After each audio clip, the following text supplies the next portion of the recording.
Eu fico pensando, o cidadão brasileiro que está nos ouvindo, existem governadores envolvidos, existem empresários envolvidos, existem parlamentares envolvidos e o primeiro tema a ser debatido são sobre procuradores. Mas vamos debater procuradores, tá?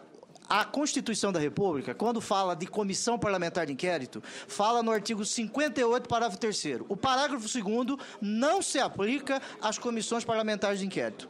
O parágrafo 2º do 58 não se aplica. As comissões parlamentares de inquérito, senhor presidente, elas são regradas por duas leis no Brasil, 1579 de 52 e 10.001 de 2000. Muito bem. O artigo 6º da lei 1579 de 52 afirma que aplica-se subsidiariamente o Código de Processo Civil. Está escrito lá no artigo 6º da lei 1500.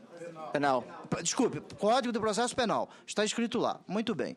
Os procuradores da República, que oficiam perante o juiz federal da 11ª Vara, lá em Goiás, eles já ofertaram a denúncia criminal nesta operação chamada Monte Carlo. Portanto, a eles não se aplica o artigo 252, combinado com 258 do Código de Processo Penal. Não se aplica. Já ofertaram a peça inaugural da ação penal que recebe o nome de denúncia. Eles podem ser ouvidos em comissão parlamentar de inquérito, sim, existe decisão do Supremo sobre isso. Eles não podem ser obrigados a responder sobre fatos que restaram da investigação que eles entendem que esteja acobertado pelo sigilo, isto o Código de Processo Penal determina. Ponto. Segundo ponto, o Procurador-Geral da República não ofertou denúncia criminal nos termos do artigo 41 do Código de Processo Penal. O que ele fez? Fez um requerimento ao Supremo Tribunal Federal para que uma investigação fosse levada a cabo em desfavor de um senador da República e de deputados federais. Ponto. O Procurador-Geral da República, se ele vier depor aqui nesta CPI, ele não poderá oferecer denúncia criminal contra senadores e deputados federais, porque ele restará impedido nos termos do artigo 258 do Código de Processo Penal, a não ser que nós queiramos, por exemplo, ouvir o ministro do Supremo Lewandowski.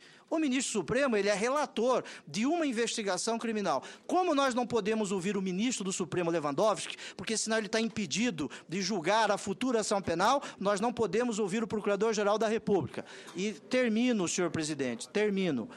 A Constituição da República trata de comissão parlamentar de inquérito no parágrafo 3º. Nós não podemos interpretar a Constituição em tiras. Isso significa dizer que o Procurador-Geral da República, ele não poderá oferecer denúncia criminal neste caso, porque ele se transformará em testemunha. Por isso, ele fala nos autos. E os autos, ele falará... Presidente, por favor, presidente. Não. E sou eu. Peraí. Muito bem. Peraí, eu vou ouvir... O senhor conclui, depois eu volto. Os procuradores da República deixa eu falar. Já ofertaram a denúncia criminal nos termos do artigo 41. O Procurador-Geral da República só pediu instauração de um inquérito judicial no Supremo com fundamento na Lei 8.038 de 90. E já vou encerrar, senhor presidente. Se ele depor, ele se transforma em testemunha e testemunha não pode ofertar denúncia. Nós, aqui, se permitirmos o Procurador-Geral da República prestar depoimento como testemunha, o ministro relator Lewandowski também terá que prestar depoimento aqui como testemunha, porque não existe diferença de tratamento na Constituição e na legislação a respeito de ministro Supremo e Procurador-Geral da República. Deputado Onyx Lorenzoni.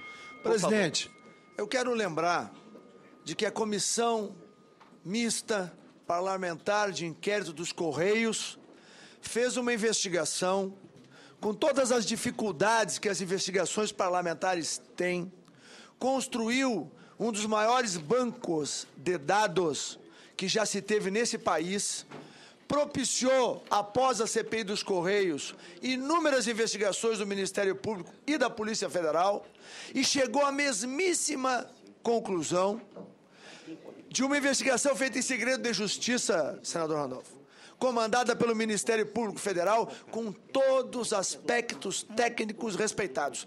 A mesma confusão, a mesma conclusão. Mas nós somos diferentes. Exato. Como muito bem lembrou o senador Tax, a sociedade brasileira que está nos assistindo nesse momento, ela não está interessada em aspectos técnicos. ela está interessada em conhecer a verdade, e esse é o mandato que nós temos.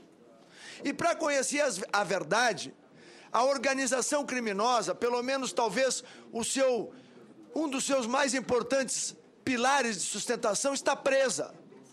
Está preso o senhor Cachoeira, está preso os seus contadores, estão presos o seu braço direito, um deles está.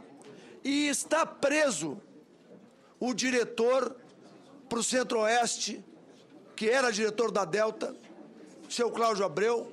E essas pessoas, na minha visão, senhor presidente, data vênia a opinião do nobre relator, eu creio que elas devem ser as primeiras a sentar. As primeiras, porque elas têm o que contar. São elas que vão nos trazer aqui toda a dinâmica, porque ninguém ouviu o senhor Cachoeira. Isso é um fato.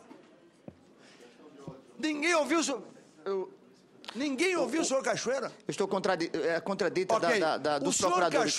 O senhor Cachoeira precisa ser colocado aqui para que os congressistas possam questioná-lo. As nossas assessorias técnicas já estão há semanas debruçadas em todos os desdobramentos das operações. E por isso, senhor, eu concluo... Eu estou na contradita dos procuradores. O senhor concorda na contradita dos procuradores? Os procuradores falam nos autos. O que dentro da minha contradita eu quero colocar, que é dever dessa comissão, ouvir quem está preso. Até porque não vão ficar presos. Vão ser libertados. E o momento em que estas pessoas, que jamais imaginaram estar em uma cadeia, lá estão, é o melhor momento para que nós possamos inquiri-las. Presidente, deputado Silvio Costa, eu estou concluindo a contradita dos procuradores. Eu vou terminar tema por tema para que a gente possa avançar. Por favor, só quero lhe ajudar, presidente. Pois não, Silvio. Presidente, eu estou aqui com o artigo 131. Vossa Excelência tem sido realmente um grande presidente. Não, agora, veja, deixe-me concluir. O senador Randolph fez uma questão de ordem. Então, Vossa Excelência ou acata ou não acata. E a questão de ordem cabe, no máximo, uma contradita. Vossa Excelência, como é um grande democrata, deu 5 contraditas. Estou ouvindo todos. Então, veja bem, eu queria fazer um apelo, porque faz 2 horas que a gente começou e, sinceramente, a gente não tem avançado. Eu, por exemplo, não concordo com o plano de ação do relator. Então, eu acho que nós deveríamos discutir, sim, o plano proposto pelo relator, porque se toda hora... Agradeço. Por favor, não, só para concluir, presidente, eu estou sendo rápido. Se toda hora Vossa Excelência exercer esse seu lado paraibano, democrático, que lutou pelas liberdades, a gente não chega a lugar nenhum. Vossa Excelência, em algum momento, tem que ser mais duro em relação ao regimento. É isso que eu estou lhe pedindo. Agradeço a Vossa Excelência. Vou cumprir a questão de ordem apresentada por Vossa Excelência e não recolho a manifestação do senador Randolph pelas sobejas e já exauridas manifestações contraditórias a elas, esculpidas no artigo 58 da nossa Constituição Federal, mas ainda assim devo ouvir todos os nossos... todas as nossas manifestações de contradição, embora já tendo manifestado decisão a respeito. Continuo ouvindo o senador Pedro Simon. É um dever meu, senador Silvio Costa, ouvir com esse meu espírito democrático, até para ouvir um assunto que esta presidência entende sobejamente, repito, importante, é a questão do Ministério Público. Até porque a pedra que hoje atira, eu sei onde ela vai